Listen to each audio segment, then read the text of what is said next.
कहानी की शुरुआत एक काली तूफानी रात से होती है जब जॉन ब्रेनन, जो एक कॉलेज का शिक्षक था, बेहद घबराए हुए अपनी कार चला रहा था। उसकी गाड़ी की पिछली सीट पर एक घायल ड्रग डीलर पड़ा था जिसे उसने खुद ही गोली मारी थी। अब यह साधारण सा दिखने वाला कॉलेज प्रोफेसर अपनी पत्नी को जेल से भगाने के लिए ऐसी हदें पार करने वाला था जिसकी कोई कल्पना भी नहीं कर सकता था।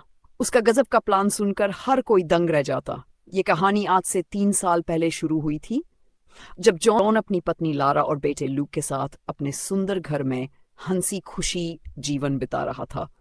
लारा डायबिटीज की मरीज थी, इसलिए एक सुबह जब अपना इंसुलिन इंजेक्शन ले रही थी तभी उसने अचानक अपनी जैकेट पर खून का धब्बा देखा। वह तुरंत जैकेट को सिंक में धोने लगी, लेकिन इससे पहले कि वह अपना काम पूरा कर पाती, पुलिस जबरदस्ती उनके घर में घुस आई और लारा को कत्ल के इल्जाम में गिरफ्तार कर लिया। बाद में लारा को दोषी करार दिया और उसे उम्र भर की सजा सुनाई। हालांकि पुलिस के पास अभी भी कोई ठोस सबूत नहीं था जिसे वे जांच को फिर से शुरू कर सकें। इसके बजाय सारे मौजूदा सबूत लारा के खिलाफ थे।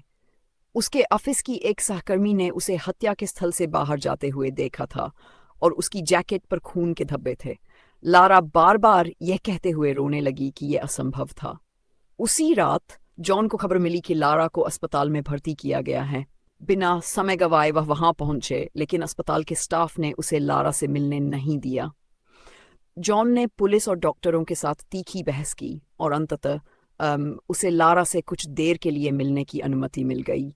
जब उसने लारा को देखा तो वह अस्पताल के बिस्तर से हथकड़ी से बंधी हुई थी और उसकी कलाई पर पट्टी बंधी थी। ये देखकर उसे समझ में आ गया कि लारा वहां क्यों थी। उसी पल जॉन ने ठान लिया कि वह चाहे कुछ भी हो, लारा को जेल से बाहर निकालेगा।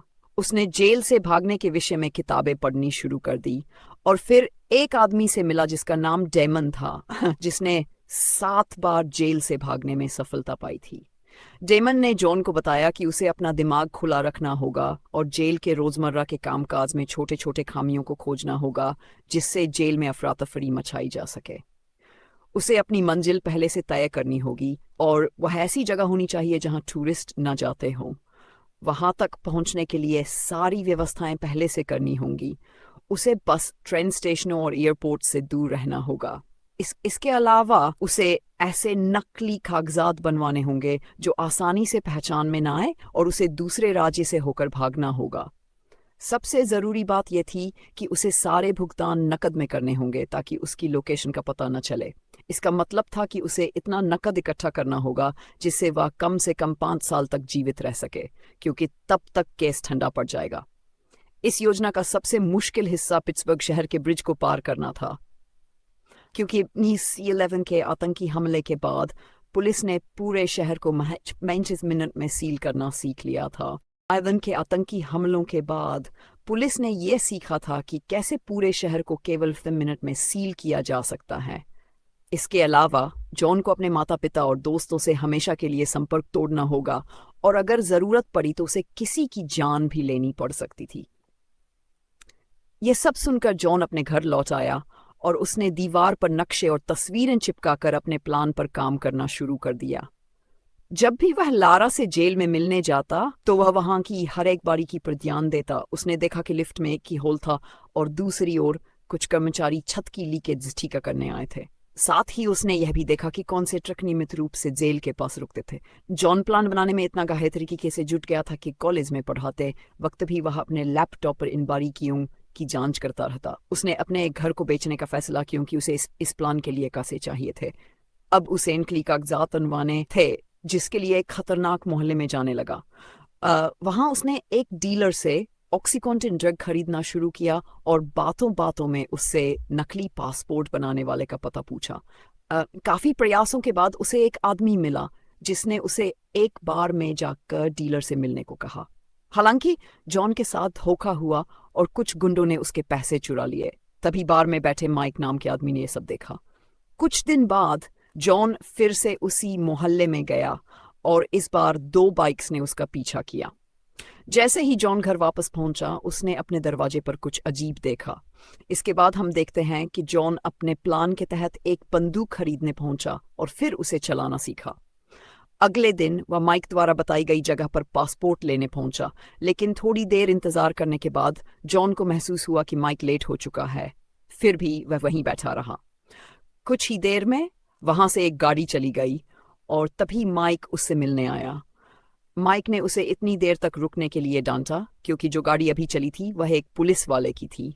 आखिरकार माइक ने जॉन को नकली कागजात दिए और चेतावनी दी कि वह इस काम के पीछे पागल हो चुका है और यही पागलन उसे कोई गलती करने पर मजबूर कर सकता है।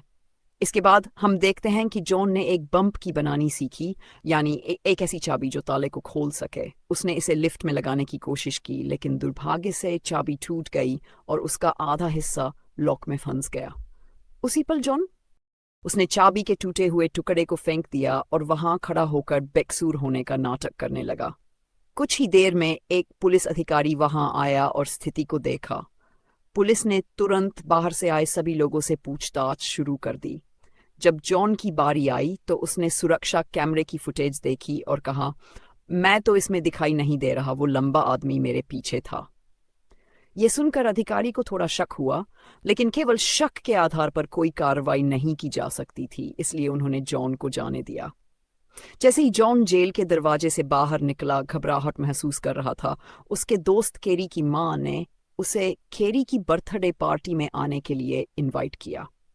फिर जॉन ने अपना प्लान बनाने पर ध्यान दिया। एक दिन उसने जेल के बाहर एक नई वैन रुकते हुए देखी और उसी पल उसके दिमाग में एक शानदार विचार आया। उसने मेडिकल वैन का इस्तेमाल करने का फैसला किया। फिर उसने लारा की डायबिटीज पर कुछ रिसर्च की और वैन का पीछा के उसके आने जाने का समय पता किया। इसके अलावा उसने इंटरनेट से एक ट्रिक सीखी जिसमें एक टेनिस बॉल के जरिए कार का लॉक खोला जा सकता था। अगले दिन जॉन ने टेनिस बॉल वाली ट्रिक का इस्तेमाल करते हुए मेडिकल वैन का दरवाजा खोला और लारा के टेस्ट रिपोर्ट्स की तस्वीरें ले ली। फिर उसने नकली टेस्ट रिपोर्ट्स बनाई जिनसे डॉक्टरों को ऐसा लगेगा कि लारा की स्थिति गंभीर है। अंत में जॉन ने अपनी बंदूक उठाई और एक बैंक लूटने के इरादे से निकला, लेकिन जब वह बैंक पहुंचा तो वह इसे लूटने की हिम्मत नहीं जुटा सका। बाद में वह फिर से लारा से मिलने गया। उसने कहा कि वह उसे दूसरी जेल में भेजने के खिलाफ अपील करेगा। ये सुनकर लारा उससे बहुत नाराज हो गई क्योंकि जॉन सच्चाई को स्वीकार करने के लिए तैयार नहीं था। लारा ने उससे कहा कि वह एक सपने में जी रहा है जिसमें उसे लगता है कि वह उसे जेल से बाहर निकाल सकता है, लेकिन असलियत में ऐसा कुछ भी होने की कोई उम्मीद नहीं है। आखिरकार जॉन को रोकने के लिए लारा ने उसके सामने यह कबूल कर लिया कि उसने ही कत्ल किया था। वह चाहती थी कि जॉन अपनी जिंदगी को आगे बढ़ाए और नया परिवार बसाए, लेकिन जॉन अब भी उस पर विश्वास नहीं कर सका और वह फिर से लारा से मिलने गया। इस बार जॉन ने उसे भरोसा दिलाने की कोशिश की, लेकिन फिर उसने उसे अपनी बंदूक से धमकाया और एलेक्स से कहा कि वह कुत्ते को कमरे में बंद कर दे। इसके बाद जॉन ने पैसे की मांग की और उन्होंने अपनी जेब में रखे सारे पैसे उसे दे दिए। एलेक्स ने जॉन से कहा कि उसके अंदर किसी को मारने की हिम्मत नहीं है, बताते हुए कि वह कुत्ते तक को गोली नहीं चला पाया।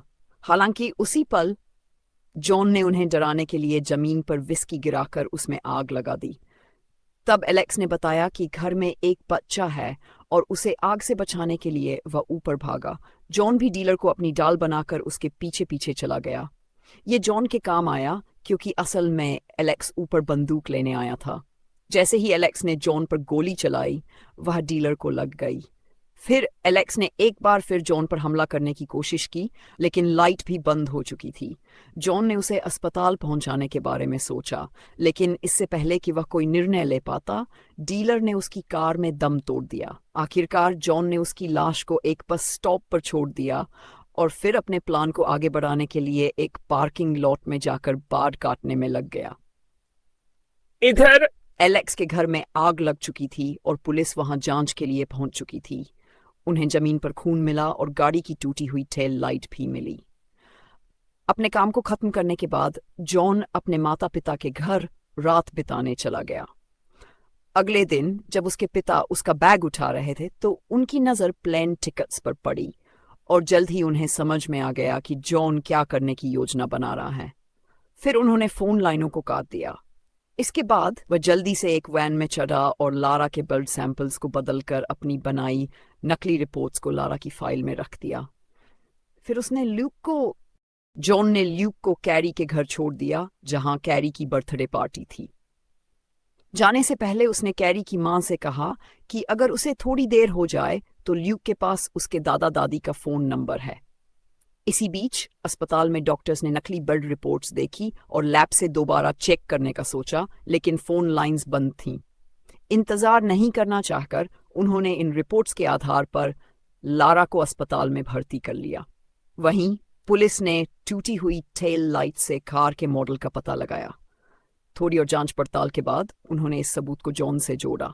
जैसे ही वे जॉन के घर पहुंचे तो वहां वही दीवार मिली जिस पर जॉन ने अपनी सारी प्लानिंग की थी। फिर उन्हें जानकारी मिली कि लारा को अस्पताल में भर्ती किया जा रहा है, जिससे उन्हें जॉन की हालिया गतिविधियों पर शक हुआ।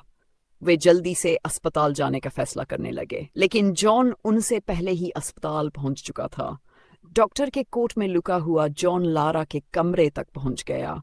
फिर उसने अपनी बंदूक से पुलिस वालों को धमकाया, लारा के हाथकड़ी खोलवाए और पुलिस वालों को बांध दिया। लेकिन लारा ने उसके साथ भागने से साफ मना कर दिया। इससे जॉन इतना गुस्से में आ गया कि उसने लारा से कहा कि वह अपने बेटे को फोन कर बता दे कि आज उसके माँ बाप जिंदा वापस नहीं आएंगे। यह सुनकर लारा को एहसास हुआ कि सच में पुलिस वालों को बंदूक की नोक पर बांध रखा है और अगर वह नहीं भागे तो दोनों मारे जाएंगे। आखिरकार उसने जल्दी से जॉन के दिए हुए कपड़े पहने और जैसे ही एक नर्स ने उन्हें देखा, उसने शोर मचाया, जिससे सिक्योरिटी को अलर्ट कर दिया। जॉन और लारा ने अपने सफेद कोट उतारे और तेजी से लॉबी की ओर बढ़ने लगे। वे सीढ़ियों से भागते हुए पार्किंग लॉट में गए तो वे तुरंत वहीं पहुंच गए। हालांकि असलियत यह थी कि जॉन और लारा फिर से लॉबी में चले गए थे और कुछ ही क्षणों में वे अस्पताल के मुख्य दरवाजे से बाहर निकल गए।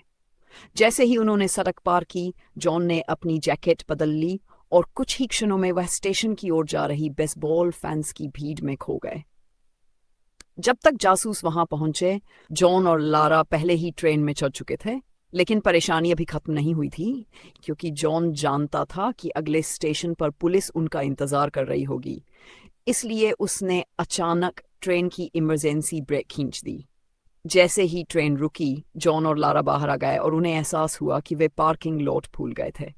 असल में जब वे कैरी के घर लूक को लेने पहुंचे तो पता चला कि पार्टी तो जू में थी और कोई भी अभी तक वापस नहीं आया था। वहीं दूसरी ओर पुलिस जॉन के मोहल्ले में जोर शोर से छानबीन कर रही थी। जल्दी ही उन्हें एक कूड़े का बैग मिला जिसमें जॉन के सभी योजना के कागज थे। दूसरी ओर जॉन जू की ओर जा रहा था, लेकिन आखिरी समय में उसने अपनी दिशा बदल दी। उसने लारा से कहा कि वे सड़कें बंद होने से पहले लूक को नहीं उठा पाएंगे, इसलिए जॉन ने कहा कि उन्हें लूक को यहीं छोड़कर भागना होगा, क्योंकि यहाँ वही स्क्रिप्ट हिंदी में है। दादा दादी उसका ख्याल रख सकते हैं। जॉन ने कहा कि जब मामला ठंडा हो जाएगा तो वो लूक को अपने साथ ले जाएंगे, लेकिन लारा अपने बेटे के बिना रहने को हरगिज राजी नहीं थी। इसलिए उसने अचानक गाड़ी का दरवाजा खोलकर अपना सिर बाहर निकाल दिया। तभी एक ट्रक से उनकी भयंकर टक्कर होने वाली थी, लेकिन ऐन वक्त पर जॉन ने गाड़ी घुमा दी। आखिरकार उसने गाड़ी रोककर लारा से बात की। तब उसे भी समझ आ गया कि वह अपने बेटे के बिना नहीं रह सकती, इसलिए उसने वापस जाने का फैसला किया। अब वे दोनों सीधे जू पहुंचे और लूक को अपने साथ ले लिया। इसके बाद अब उन्हें किसी भी तरह बचकर चेक पॉइंट को पार करना था। तभी अचानक जॉन के दिमाग की बत्ती जल गई और उसने ट्रेन स्टेशन पर जाकर एक बुजुर्ग अंकल आंटी को लिफ्ट देने का ऑफर दिया। फिर वह उन्हें लेकर चेक पॉइंट तक पहुंच गया, जहां गार्ड्स एक जवान पति पत्नी और उनके बच्चे वाली गाड़ी की तलाश कर रहे थे।